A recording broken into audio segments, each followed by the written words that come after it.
তাহলে সবাই যদি আমরা না দেখার ভান করি, ওরা তখন ডন সেজে, রাজা সেজে যায়, আর আমাদেরকে বলার কে আছে?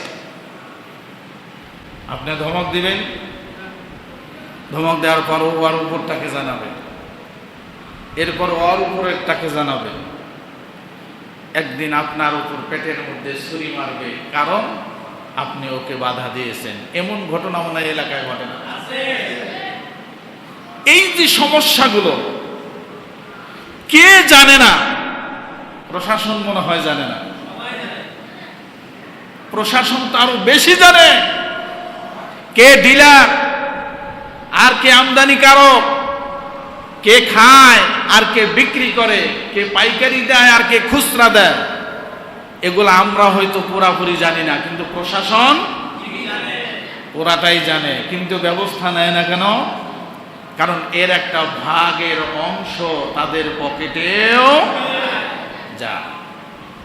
আসেন, যদি কোনো প্রশাসনের ভাই থাকেন সামনে দাঁড়ান, আপনাকে আমি প্রমাণ করে দেখাবো এরকম হাজার নয় লক্ষ লক্ষ ঘটনা বাংলার মাটিতে প্রতিনিয়ত ঘটছে। নিরপরাধ যুব সমাজকে, ছেলেটা নামাজ পড়ে, একে ফাঁসানোর জন্য আরেকজন পিন লাগাইছে যে ওকে কিছু একটা শায়েস্তা করা দরকার। এটা আমাদের চোখে দেখা ঘটনা। নিরপরাধ একজন ছাত্রের পকেটে চেক করতে গিয়া পুলিশ নিজে তার পকেটে ইয়াবা ঢুকায় দিয়া ওই শয়তানটাকে বাঁচিয়ে নিরপরাধ ছাত্রটাকে নেশাখোর বানিয়ে জেলখানায় পৌঁছিয়ে মারছে। হাজার লক্ষ যুবকের জীবন নষ্ট করছে এই প্রশাসন, ঠিক কিনা জোরে বলেন? এখন আমরা কি করব? আমাদের দুটি কাজ। রাগ করতেছেন আপনারা? এক নাম্বার হলো জাগতিক প্রতিরোধ গড়ে তুলতে হবে। জাগতিক প্রতিরোধ হলো আমি, তুমি, তুমি, তোমরা, আমরা যতগুলো মানুষ সমাজে বাস করি, প্রত্যেকটা ব্যক্তির পক্ষ থেকে গণ প্রতিরোধ গড়ে তুলতে হবে। প্রত্যেকটা মানুষকে বোঝাইতে হবে এটা অন্যায়, এটা পাপ, এটা ভালো, এটা করতে হবে, ওটা ছাড়তে হবে। আজকে মনে করতেছি আমার ছেলে মেয়েরা এসবের মধ্যে যুক্ত নাই, কিন্তু কখন যেন কার খপ্পরে পড়ে নষ্ট হয়ে গেছেন। যখন বিবাদের চূড়ান্ত সীমা অতিক্রম করে ফেলেছে, তখন আপনি বুঝতে পেরেছেন। তখন তাহাজ্জুদ করে কান্নাকাটি করলেও আর ওই সন্তানকে ওখান থেকে বাঁচানো সম্ভব হয় না। এই জন্য আমি, আমরা, তুমি, তোমরা সমাজে ছোট বড়, কালো ধলা, ছোট উঁচু নিচু যত মানুষ বসবাস করি না কেন, সামাজিক প্রতিরোধ গড়ে তোলার জন্য আমাদের প্রত্যেকটা মানুষকেই সচেতন হওয়া দরকার আছে না নাই? আমার প্রিয় ভাইয়েরা, এই মাদক, এই মরণ নেশা, এখান থেকে সমাজকে, নিজের পরিবারকে বাঁচাতে হলে শুধুমাত্র দুনিয়ার শিক্ষায় শিক্ষিত হলে হবে না। আজকে আমাদের দেশের যতগুলো বড় বড় অফিসার আছে, একবারে ইউনিয়ন পরিষদের সচিব থেকে শুরু করে সচিবালয় পর্যন্ত, প্রত্যেকটা হায়ার এডুকেটেড, অনেক উচ্চ শিক্ষায় শিক্ষিত। দুনিয়ার এমন কোনো জ্ঞান নাই যে তারা অর্জন করে নাই। এত কোটি কোটি জ্ঞানী মানুষ দিয়েও কি আমাদের সমাজের সামান্য একটা অন্যায়ের দরজা বন্ধ হয়েছে নাকি?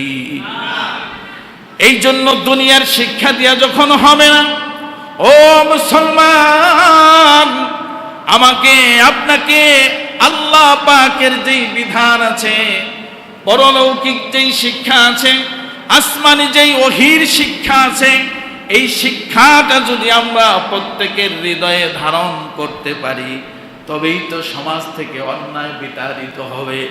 আজকে আমাদের সমাজে জাগতিক শিক্ষায় শিক্ষিত মানুষের কিন্তু ভাইজান অভাব নাই, কিন্তু বাকি আছে শুধুমাত্র ওহীর শিক্ষায় শিক্ষিত হওয়া, আল্লাহর শিক্ষা, রাসূল করিম সাল্লাল্লাহু আলাইহি সাল্লামের আদর্শের শিক্ষা যদি আমরা গ্রহণ করতে পারতাম, আমার পরিবারে থাকতো, আমার সমাজে থাকতো, আমার ইউনিয়নে থাকতো, আমার উপজেলায় থাকতো, আমার জেলায় থাকতো, আমার রাষ্ট্রের মধ্যে থাকতো, একটা এই অন্যায়কে বন্ধ করার জন্য এত দরবারে দৌড়ানোর দরকার ছিল না।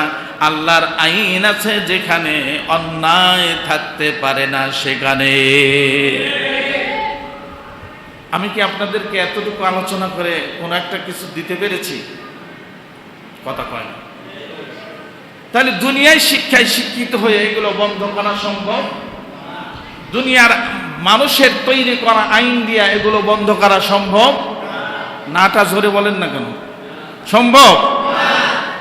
আইন আছে না মাদকের বিরুদ্ধে? হাসবেন কথা শুনবে। মাদককে না বলুন এরকম একটা স্টিকার দেখছেন আপনারা? এটা পুলিশেও কিন্তু লাগায়। আবার যে লাগাইছে দেখতেছি তার মুখে সিগারেট, নিজে ঠোঁটে সিগারেট দিয়ে এবার স্টিকার মারতেছে, মাদককে না বলুন। কথা বলে বন্ধ হবে? নিজে যেটা খায় সে ওটা অন্যকে নিষেধ করতে পারবে? নিজে যেটা থেকে আয় করে সেটা কি বন্ধ করা সম্ভব? আপনাদের মনে হয় কষ্ট হইতেছে। এখন মাদক কি কি আমি নাম বললে কমপক্ষে 20 থেকে 25টার নাম বলতে পারবো। অনেকে মনে মনে বলবে হুজুর মানুষ এগুলা জানে কেমনে? হুজুর মনে হয় খায়। কথা ঠিক না বেঠিক? কেউ খাইলে দোষ না, কেউ নাম কইলে কেউ পাপ করলে দোষ না, কেউ দেখে হাসলে দোষ। করছি তুই দেখলি হাসলি কেন? কথা ঠিক না বেঠিক? তা আমি নামের দিকে নাই গেলাম, আমি অন্য দিকে যাই। তো এই যে অপরাধগুলো এগুলো বন্ধ করার জন্য আমাদের সর্বপ্রথম ব্যক্তিগত প্রতিরোধ, এরপরে পারিবারিক প্রতিরোধ, সামাজিক প্রতিরোধ। এই সমাজে আজকে আমরা যারা জুমার নামাজ পড়তে আসছি, বলেন তো এই সমাজের সবচেয়ে খারাপ মানুষ না আসলেও মোটামুটি ভালো যারা, তারা কি নামাজ ছেড়ে দিতে পারবে আজকে জুমার নামাজ? আর কথা বলেন না কেন? এই আমরা যারা নামাজ পড়তে আসলাম, আমরা যারা ওগুলা খাই না, ধরি না, পছন্দ করি না, আমরা কি একটা গণ্ডির ভিতরে আসতে পারি না যে ওরা যা করে করুক? আজকে আমরা এখানে জুমার মসজিদে যারা আছি, আমরা সিদ্ধান্ত নেব এই সমাজে মসজিদের আওতাধীন এলাকায় আমার যতটুকু ক্ষমতা আছে এই আশপাশে আমার এলাকায় আমি এগুলো আমরা চলতে দেব না। একজন দ্বারা বক্তব্য দেন, আর আপনারা যারা নিজেদেরকে ভালো দাবি করেন সবাই তার সাথে হাতে হাত রেখে আজকে জুমার পর থেকে সমাজে ছড়িয়ে পড়েন, হাতে একটা লাঠি নেন। এই সমাজ থেকে আজকেই মাদক বিতাড়িত হওয়ার সম্ভাবনা আছে না নাই? পারবো আমরা? আমি গলা ফাটায় বক্তব্য দিব, আর একজন মিষ্টি করে করে হাসবে আর বলবে পাইছে মাইক আর কইতেছে। এরকম মুসল্লি মনে আমার সামনে নাই? এটা মনে আমরা চিনি না? এটাও আমি চিনি। আপনি অন্য মসজিদে যাবেন, ওই ইমাম সাহেব চিনে যে এগুলা কারা করে। পরিবর্তন হয় না কেন? কারণ পরিবর্তন যেটা দিয়া করবে, ওই যে মুরব্বীরা বলে না সরিষা দিয়া ভূত খেদাবে, সরিষার ভিতরে কি? কথা বুঝতে পারছেন? আমার প্রিয় ভাইরা, আল্লাহ রাব্বুল আলামিন বান্দার উপরে জুলুম করে কোনো নির্দেশনা দেন নাই। আল্লাহ বলেন ইকাল্লিফুল্লাহু নাফসান ইল্লা উসাহা। আমার বান্দার কষ্ট হবে এমন কোনো আইন, এমন কোনো নির্দেশ, এমন কোনো আদেশ আমি আল্লাহ দেই নাই। আল্লাহ পাক মানুষের সুবিধার দিকে তাকায়া এরপরে আস্তে আস্তে করে মানুষকে দিক নির্দেশনা দিয়েছেন। আল্লাহ পাক প্রথম অবস্থাতেই মদকে হারাম করেন নাই, কয়েকটা স্টেপ সামনে আইনা এরপরে মদকে কি করছেন? হারাম করছেন। আল্লাহ পাক প্রথম বলেন وَمِن ثَمَرَاتِ النَّخِيلِ وَالْأَعْنَابِ تَتَّخِذُونَ مِنْهَا سَكَرًا وَرِزْقًا حَسَنًا। মদ এখনো হারাম হয় নাই। আল্লাহ জানিয়ে দিচ্ছেন খেজুর এবং বৃক্ষের ফল আঙ্গুর হতে তোমরা যে মাদক উত্তম খাদ্য গ্রহণ করে থাকো। এই আয়াত নাযিল করার সাথে সাথে অনেক মানুষ যারা সচেতন, তিনটা দিক আছে না? একটা উত্তম, একটা ভালো, একটা উত্তম, একটা অতি উত্তম, আছে না? যারা অতি উত্তম লোক তারা এতটুকু শুনে বলছে তাহলে মনে হয় মদ সুবিধার জিনিস না, আজকে থেকে ছেড়ে দিতে হবে। যখন আল্লাহ পাক প্রথম মেসেজ দিলেন, এরপরেও কিছু লোক বলতেছে এখনো তো নিষেধ হয় নাই, খাইতেই থাকে। মদ্যপান সম্পর্কে দ্বিতীয় আয়াতটি আল্লাহ পাক নাযিল করলেন, ইয়াসআলুনাকা আনিল খামরি ওয়াল মাইসির কুল ফীহিমা ইসমুন কাবীর ওয়া মানাফিউ লিন-নাস ওয়া ইসমুহুমা আকবারু মিন নাফঈহিমা। দ্বিতীয় স্টেপ আল্লাহ পাক বললেন, তারা যদি হে রাসূল তোমাকে মদ আর জুয়া সম্পর্কে জিজ্ঞাসা করে, কুল ফীহিমা ইসমুন কাবীর, ও রাসূল আপনি বলে দেন এটা বড় একটা অপরাধ, বড় একটা পাপ। এরপরে ওয়া মানাফিউ লিন-নাস, আর মানুষের জন্য উপকারও রয়েছে। ওয়া মিন নাফঈহিমা, তবে উপকারের চাইতে ক্ষতিটাই বেশি। এখন প্রশ্ন করতে পারেন, হুজুর এগুলোর মধ্যে আবার উপকার কি? যারা মদ খায়, যখন খায় তখন সে নিজেকে রাজা মনে করে, মাটি দিয়ে হাঁটে, আমি আসমানে উড়ি, এটা একটা উপকার। মদ খাওয়ার পর তাৎক্ষণিক কেউ কেউ আছে শক্তি তখন একটু বেড়ে যায়, এটাও একটা উপকার। কিন্তু এর চাইতে ক্ষতি কম না বেশি?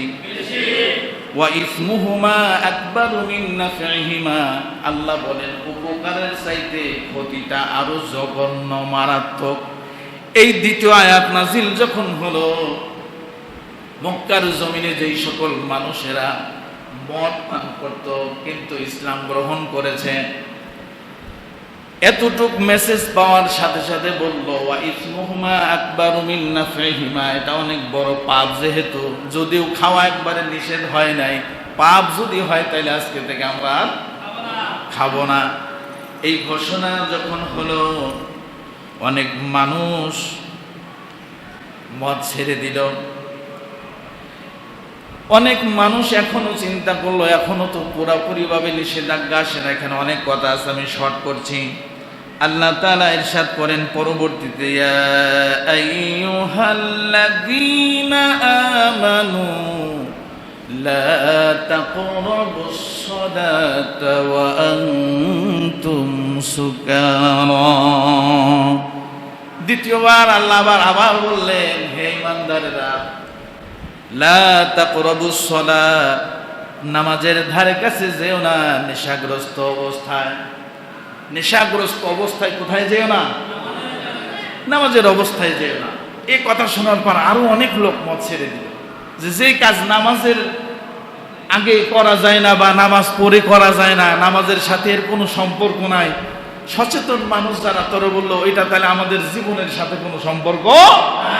কথা বুঝতেছেন? এই কথা জানার পর অনেক লোক কি করলো? এটা ছেড়ে দিলে। এরপরেও পুরাপুরি ভাবে কি করে না, এখনো ছেড়ে দেয় না। নামাজের পরে সবাই মিলে একসাথে গল্প করে, বিভিন্ন অনুষ্ঠানে খাওয়ার অনুমতি এখন আছে। পুরোপুরি যখন নিষেধাজ্ঞা হয় নাই, ছোট্ট 1 মিনিটের একটা ঘটনা শোনে। আরবের লোকেরা মনোরঞ্জনের জন্য নিজেরা গোল হয়ে বসে একজন কবি একজন সাহিত্যিক রাখতো, গান গল্প এরপরে কবিতা আবৃত্তি করতো, এটা তারা মজা পাইত। এরকম একদিন মদ খাওয়ার পরে কবিতা আবৃত্তি করতে গিয়া আল্লাহ নবীর একজন সাহাবী, আনসারী সাহাবী, তিনি কবিতা বলতে গিয়া আনসারদের একটু বদনাম করলেন। আর আনসারী একজন যুবক এটাকে মেনে নিতে পারলেন না। তখন তিনি মদ খাওয়া অবস্থায় ছিলেন। থাকার পরে কি করছে, উটের হাড়, ও যে খাওয়া দাওয়া করছে, বড় বড় উটের ঠ্যাং, ছোট না বড়, ওরকম একটা খাইটার মতো আসলে ওটা মারছে মাথার উপরে। মারার পরে উনি আঘাতপ্রাপ্ত হয়েছেন। রাসূল কারীম সাল্লাল্লাহু আলাইহি ওয়াসাল্লামের কাছে বিচার গেল, ইয়া রাসূলুল্লাহ, আনসারী এক যুবক আমাকে এরকম কি করছে, আঘাত করছে। তখন কোন অবস্থায় ছিল? বলে যে এই কাহিনী। আল্লাহ রাব্বুল আলামিন দোয়া, আল্লাহ রাব্বুল আলামিনের রাসূল, আল্লাহ রাসূল সাল্লাল্লাহু আলাইহি ওয়াসাল্লাম তখন দোয়া করলেন, আল্লাহুম্মা বাইয়িন লানা ফিল খামরি বায়ানান শাফিআ, হে আল্লাহ, শরাব সম্পর্কে আমাদেরকে একটি পরিষ্কার বিধান নাযিল করেন। সুবহানাল্লাহ।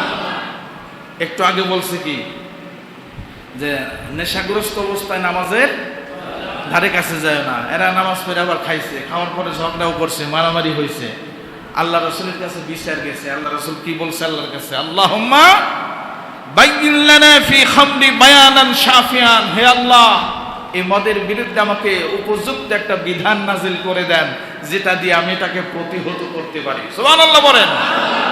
আল্লাহ রাব্বুল আলামিন আয়াত নাজিল করলেন, ইয়া আইয়ুহাল্লাযীনা আমানু ইন্নামাল খামরু ওয়াল মাইসিরু ওয়াল আনসাবু ওয়াল আজলামু রিজসুম মিন আমালিশ শাইতান।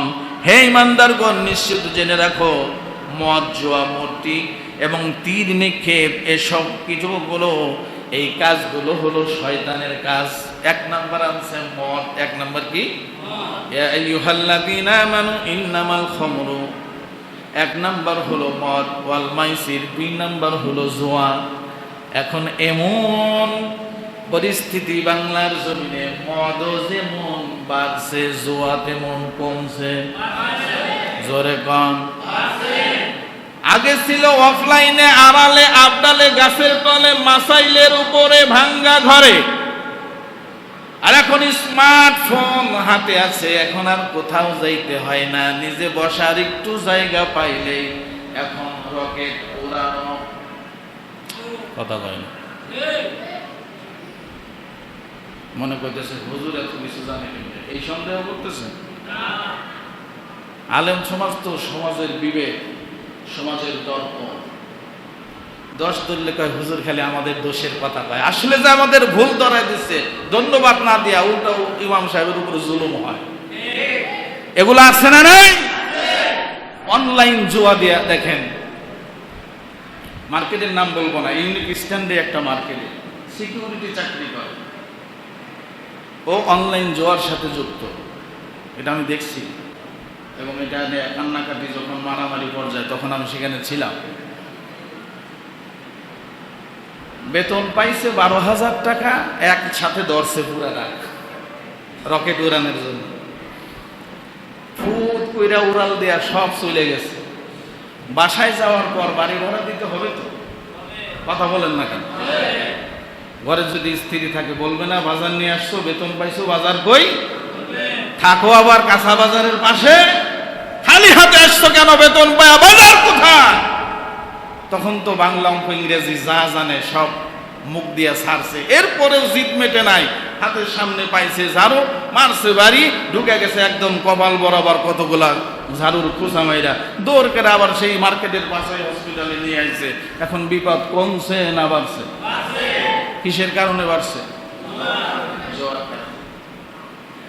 আবার হালাল জুয়া তো আবার নতুন করে শুরু হয়েছে গতকাল রাত্রি থেকে। কথা কয় না? গতকাল রাত্রি থেকে শুরু হয়েছে না? এবার 10 নাম্বার জার্সির প্লেয়ার এবার গোল দিবেই, দৌড়লাম 5,000। কথা কয় না? আরেকজন কয় না পারবে না, আমি দৌড়লাম 10,000। গোল দিতে পারে না, এই যে 5,000 ধরছে, পুরাটা টান দিয়ে নিয়ে গেছে। বিপদ বাড়ছে না কমছে? আল্লাহ যদি জিজ্ঞাসা করে, ও মুসলমান, তোর কি কোনো ইমাম, কোনো আলেম, কোনো হুজুর, কোনো বয়ানে, কোনো মাজলিসে তুই কি আইয়ুহাল্লাযীনা আমানু ইন্নামাল খামরু ওয়াল মাইসির এই আয়াতটা কি কোনোদিন তুই শুনিস নাই? বলবে হ্যাঁ শুনছি, অথবা বলবে শুনি নাই। যে যাই বলুক না কেন, এই যে আল্লাহ পাক বললেন আল্লাহর পক্ষ থেকে মদ আর জুয়াকে হারাম করা হয়েছে, আর আল্লাহর পক্ষ থেকে আল্লাহর বিধানকে মানা ফরজ করা হয়েছে। ও আল্লাহর গোলাম, সারা সপ্তাহে একটা দিন তুই নামাজে আসলি না, সারা মাসের ভিতরে জুমার নামাজ ছাড়া কোনোদিন আল্লাহর পায়ে সেজদা দিলি না, রাতের পর রাত চলে যায়, সারাটা রাত ঘুমায় কাটায় দিলি, কিন্তু ওই ইহুদি খ্রিস্টান নাসারাদের খেলা দেখার জন্য সারাটা রাত জাগ্রত থাইকা খেলা দেখলি, হাতে তালি দিলি, জুয়া খেলালি, আবার জিতার পরে বন্ধুরা আবার দোষে, তুই যখন আজকে 10,000 টাকা জিতছস আমাদের ট্রিট দে, তখন বলে ঠিক আছে একটা বোতল লয়ে আয়, ভালো করে খায় মাতলামি করে। এমন দুর্ঘটনা আমাদের সমাজে আছে না নাই? তাহলে এই যে সমস্যাগুলো, এই সমস্যাগুলো আপনি হসপিটালে গেলে পাবেন না। এই সমস্যার সমাধানগুলো আপনি কোনো আইনজীবীর কাছে গেলে পাবেন না। এই সমস্যার সমাধান যখন আমাদের দেশে প্রশাসন দিতে পারে না, এই সমস্যার সমাধান যখন আমাদের দেশের জনপ্রতিনিধিরা দিতে পারে না, এই সমস্যার সমাধানগুলো যখন আমাদের দেশের চেয়ারম্যান, এমপি, মন্ত্রীরা দিতে পারে না, তখন একটাই রাস্তা, ভিন্ন কোনো রাস্তা নাই। একটা রাস্তাই, সেটা হলো আল্লাহর রাস্তা। আল্লাহ যেই শাস্তির বিধান বর্ণনা করেছেন, ওই একটা মাত্র বিধান ছাড়া পৃথিবীর সমাজ থেকে মদ এবং জুয়াকে সরানো সম্ভব নয়। ঠিক বলছেন 15 জন, বাকি যারা ঠিক বলেন নাই তারা কি আয়াতের পক্ষে নাই? কথা বলেন। একটা বিধান পারে এগুলাকে বন্ধ করতে, জোরে বলতে হবে কার বিধান? আমরা যাদেরকে ভোট দিয়ে নির্বাচিত করি তারা যদি হয় মাদকের ডিলার, আর আমার আপনার সন্তান যদি হয় খুচরা বিক্রেতা, তাহলে এই সমাজ থেকে অন্যায়, এই মাদক, এই জুয়া বন্ধ হবে কেমনে? এই জন্য জনপ্রতিনিধি যখন আমি আপনি ঠিক করব, দেখতে হবে তাই ওই ব্যক্তির সাথে এইগুলার কোনো সম্পর্ক আছে নাকি। কথা বলেন না কেন?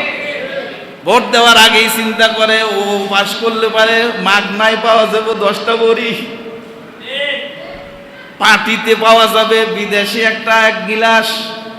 কথা বল না? ভোট দেওয়ার আগে চিন্তা করে এ কি না, এ তো বিড়ি সিগারেটও খায় না, এটা কোনো প্রার্থী হইলো, এটা কোনো নেতা হইলো? কথা কোন ঠিক না বেঠিক? নেতাকে ডান পকেটে বাম পকেটে থাকে, ফোন দিলে পুলিশে ধরলেও ছাইড়া দেয়, মাল নিয়ে ধরা খাইলেও কোনো সমস্যা নাই। নেতা হলো ওইটা। ওই নেতার পিছনে ছেলেও করে, বাবাও করে, ভাতিজাও করে, চাচাও করে। আছে না নাই? এবার কোন আপনার এই সমাজ থেকে আপনার পরিবারকে মাদক মুক্ত, জুয়া মুক্ত করতে পারবেন? আমাদের দেশে অনলাইনে কি কি জুয়া আছে, টেলি যোগাযোগ মন্ত্রণালয় মনে হয় এটা জানে না। এই কথা শুনতেছেন? টেলিযোগাযোগ মন্ত্রণালয় এটা জানে যে বিদেশ থেকে কি কি লাইন দিয়ে, কি কি ওয়েবসাইটে, কি কি পেজের ভিতরে আমার দেশ থেকে লক্ষ কোটি টাকা গুলো পাচার করে নিয়ে যাচ্ছে অনলাইনে। এটা টেলিযোগাযোগ মন্ত্রণালয়ের ওখানে যারা আছে সবাই জানে। কিন্তু আজও পর্যন্ত কি শুনছেন যে এই যে খারাপ সাইটগুলো আছে আর এই যে জোয়ার সাইটগুলো আছে, এই যে পেজগুলো আছে, এগুলাকে আমরা ব্যান করে দিলাম? আপনারা কি বলেন, এরকম কোন নির্দেশনা পাইছেন? যদি পাইতে চান, এই জন্য আল্লাহওয়ালা, আল্লাহর আইন দিয়ে যারা টেলিযোগাযোগ মন্ত্রণালয় আপনার মোবাইলটাও সুন্দর করে আল্লাহর বিধান অনুযায়ী চালাতে চায়, এমন মানুষকে যদি আমরা নির্বাচিত করে আমাদের অভিভাবক, আমাদের নেতা বানাতে পারতাম, আজকে মসজিদে বসে এই ধরনের কথা বলার কোনো দরকার ছিল না। একদিন সংসদে অধিবেশনে বসে টেলিযোগাযোগ মন্ত্রী বলতো, আজকে থেকে আমার বাংলাদেশে আর কোনো অনলাইন জুয়া থাকবে না। বন্ধ করার জন্য আমাদের 1 কোটি মানুষের চিল্লাপাল্লা দরকার ছিল? 1 মিনিটে বন্ধ হয়ে যেত। ওখান থেকেই শুরু হয়ে যেত, আয় দর কোথায় আছে জোয়ারি, 1টাকে ধর, 10টাকে পিঠা। যখন পিছনে বাড়ি পড়বে দৌড় দিবে আর বলবে বাবা মাফ করে দে, আর কোনোদিনে অন্যায়ের সাথে আমরা জড়িত হব না। পেরেছি এমন নেতা বানাতে? পেরেছি এমন শাসক নির্বাচিত করতে? বললেই তো বলবেন হুজুর মনে হয় বেশি বুঝে। আমরা বেশি বুঝি না, যেটা বোঝা দরকার সেটা বুঝি। আমি একটা কথা অন্যায় বলছি? এই কথাগুলো আপনি পাবেন কোথায়? স্কুলে, কলেজে, ভার্সিটিতে? এটা পাবেন তো আল্লাহর বিধানে, এটা পাবেন তো আলেম ওলামাদের কাছে, এটা পাবেন সৎ যোগ্য ভালো মানুষের কাছে। আপনি যতই মুস্কি হাসি মারেন, যতই ভেটের ঠোঁট পেটকে মারেন, এটাই বাস্তব। আল্লাহ যেটা নিষেধ করেছে সেটাকে জায়েজ করার ক্ষমতা পৃথিবীর কোনো মানুষের, কোনো সরকারের, এমনকি পৃথিবীর সর্বোচ্চ আদালতেরও নাই। ঠিক কিনা জোরে বলেন? এটা আমরা বন্ধ করতে পারি না কেন? আমরাই তো চাই না। বন্ধ করার আগে চিন্তা করিও তো আমার দলের না হইলেও আমার বাইকনের ঘরের আত্মীয়। কথা কন না কেন? ও আমার একদিন সালাম দিছিল, ও আমার একদিন এইটা করছিল, এই জন্য কি হয় না? কথা বলেন না কেন? বন্ধ হয় না। তাহলে এটা বন্ধ করতে হলে প্রথম স্টেপ নিতে হবে ব্যক্তি থেকে। বলেন ইনশাআল্লাহ। সময় কম, তো সব কথা শেষ করতে হয়তো পারবো না। গুরুত্বপূর্ণ যে কথাগুলো সেগুলো তো বলাই দরকার। আমার প্রিয় ভাইরা, এই নেশা দ্রব্যের সাথে যারা জড়িত 10 শ্রেণীর মানুষের উপরে আল্লাহর লানত। এই কথা শুনতেছেন?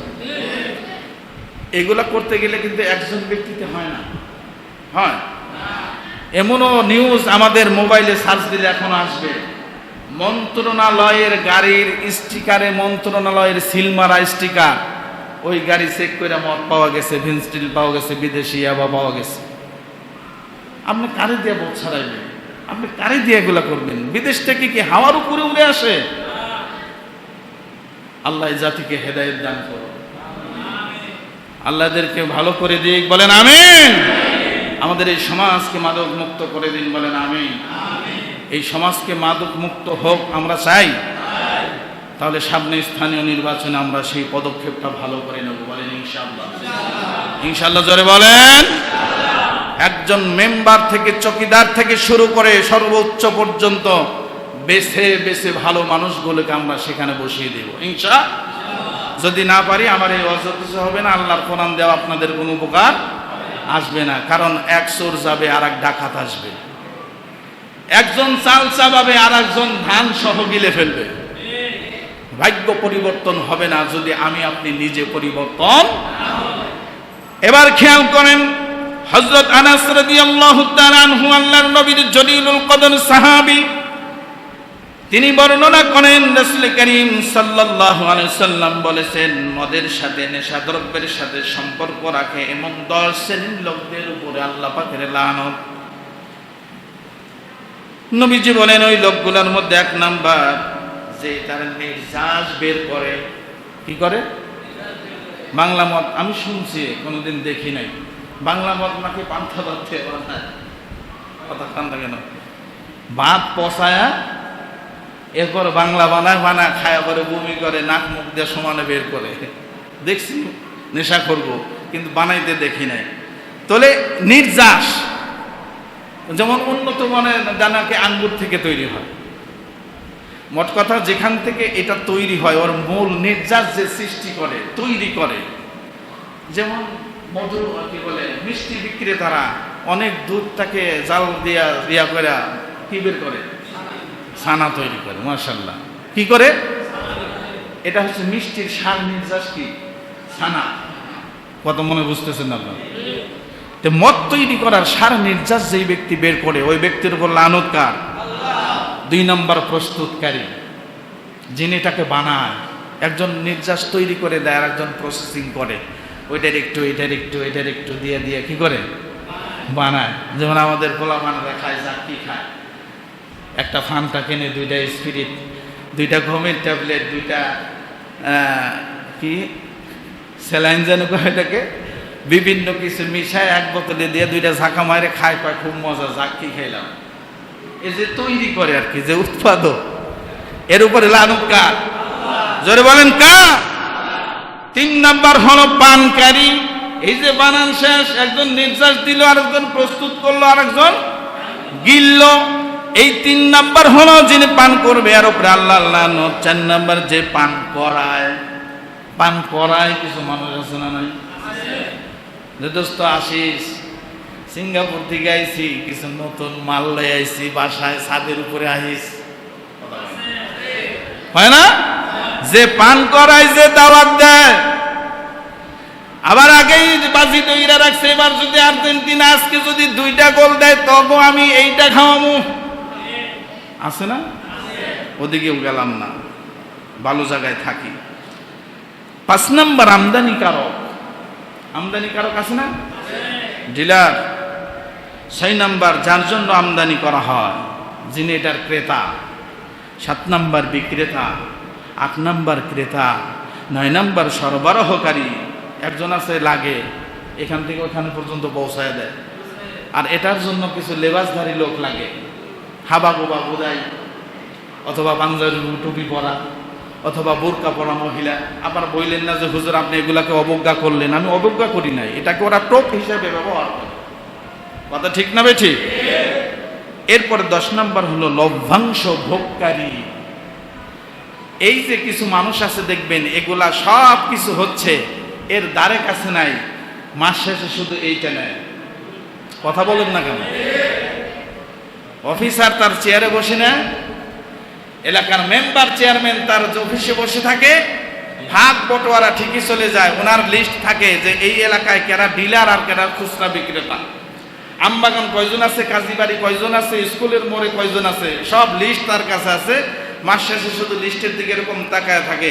আর আস্তে করে সেরা ওই যে এতক্ষণ যে 9 জনের কথা বললাম, সব কিছু পার করে দিয়া এবার লিডারের কাছে যায়, স্যার এবার ব্যবসাটা বেশি ভালো হয় না, পুলিশে খালি দৌড়াদৌড়ি করে, আপনি একটু থানায় বইলে দিয়েন যেন এত ডিস্টার্ব না করে স্যার, এই জন্য 50,000 টাকা কম আছে, মাত্র 5 লাখ টাকা আছে, ওই স্যার রাখেন। আছে না নাই? এই যে এটা করলো কে? আমার আপনার ভোটে নির্বাচিত, এই কথা বলেন না কেন? নির্বাচিত নেতা। এমন নেতা আমরা বারবার চাই, বলেন ইনশাআল্লাহ। জি বলেন যে চাই না, দেখি তো হাতটা নাড়ান তো। যারা চান না তারা, যারা চান তারা হাত নামান, যে আমরা এরকম বদমাশ নেতা আমরা চাই না। আমরা চাই নামাজি, সৎ, যোগ্য, যারা এরকম অন্যায় অপরাধের সাথে কোনো জড়িত। আল্লাহ আমাদের দেশের প্রত্যেকটা সেক্টরে হযরত ওমর বিন খাত্তাবের মতো জনমানব বন্ধন মানবিকতার একজন নেতা, লিডার আমার দেশের জন্য তৈরি করে দিক, বলি আমিন। শেষে কথা কেন বললাম? কারণ এখান থেকে এগুলার উৎপত্তি, আর এখান থেকে এগুলার শেষ হবে। উৎপত্তি হয়েছে বাংলার জমিনে, শেষ হয় নাই। শেষ করার জন্য আমাকে আপনাকে সিদ্ধান্ত নিতে হবে। একদম চৌকিদার থেকে সচিবালয় পর্যন্ত আল্লাহ ভীরু, খোদা ভীরু, তাকওয়াবান মানুষকে আল্লাহ যেন যোগ্য চেয়ারে বসার তৌফিক দান করেন, বলেন আমিন।